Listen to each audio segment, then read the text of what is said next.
السلام علیکم ورحمۃ اللہ وبرکاتہ۔ یہ ویڈیو میں نے یوٹیوب پر ہی دیکھی تھی، اور جب میں نے اس کے نیچے کمنٹس دیکھے کہ اتنے سارے لوگوں نے لکھا ہوا ہے کہ اس آیت کو پڑھنے کی وجہ سے، ان دونوں آیات کی وجہ سے وہ حج اور عمرہ کے لیے گئے، تو میں نے سوچا کہ مجھے بھی اس کو شیئر کرنا چاہیے۔ جتنے بھی اہل قرآن ہیں ان کو تہجد کی نماز پڑھنی چاہیے، چاہے ایک روبہ ہی پڑھیں، ضرور پڑھیں۔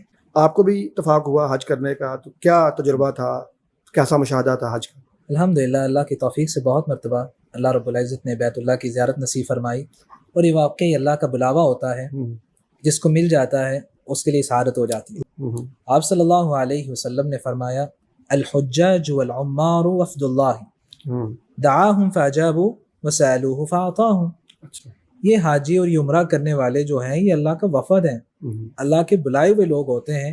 اللہ نے بلایا تو یہ آ جاتے ہیں، پھر جو مانگتے ہیں اللہ عطا بھی کرتے۔ 16 میں سب سے پہلے میں نے عمرہ کیا، اس کے بعد اللہ رب العزت نے ہر سال بلکہ سال میں کئی بار عمرے کی سعادت نصیب فرمائی۔ سبحان۔ اور میں اسے سمجھتا ہوں کہ یہ 2 آیات کی پابندی ہے جو دور طالب علمی کے اندر ہمارے ایک شیخ ہیں انہوں نے مجھے بتائی تھی۔ وہ کہا کرتے تھے کہ جو تشہد میں جب ساری دعائیں پڑھ لے تو اس کے بعد ان 2 دعاؤں کو پڑھ لیتا ہے، اللہ اسے ضرور بار بار عمرے کی توفیق دیتے ہیں۔ اور اس وقت کوئی دعا مانگی بھی جا سکتی ہے، اس طرح کہ صحیح بخاری میں نبی اکرم صلی اللہ علیہ وسلم کا فرمان ہے جب تشہد کی ساری دعائیں پڑھ لیں جو پھر جو دل میں آئے تم مانگ سکتے ہو۔ تو وہ کہا کرتے تھے کہ ان 2 آیتوں کو لازم کر لو کہ ہر فرضی اور نفلی نماز میں پڑھنا۔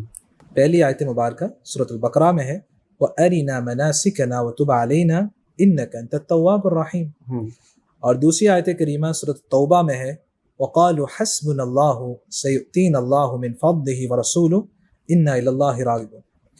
اللہ کی رحمت اور عطا کے بعد واقعی جب سے ان 2 آیتوں کا ورد اور تشہد کی حالت میں پڑھنا شروع کیا ہے، اللہ نے ہر سال بھی بلایا ہے اور سال میں بھی کئی بار بلایا ہے۔ یہ تو بڑا آپ نے نسخہ بتا دیا ہے، بلکہ اللہ کرے انشاءاللہ تعالی ہم بھی پڑھیں گے، بلکہ ہم ناظرین سے بھی کہیں گے کہ آپ بھی پڑھیں انشاءاللہ۔ اللہ تعالیٰ اس کی برکت سے جو ہے وہ ہمیں بھی یہ توفیق عطا فرمائے گا۔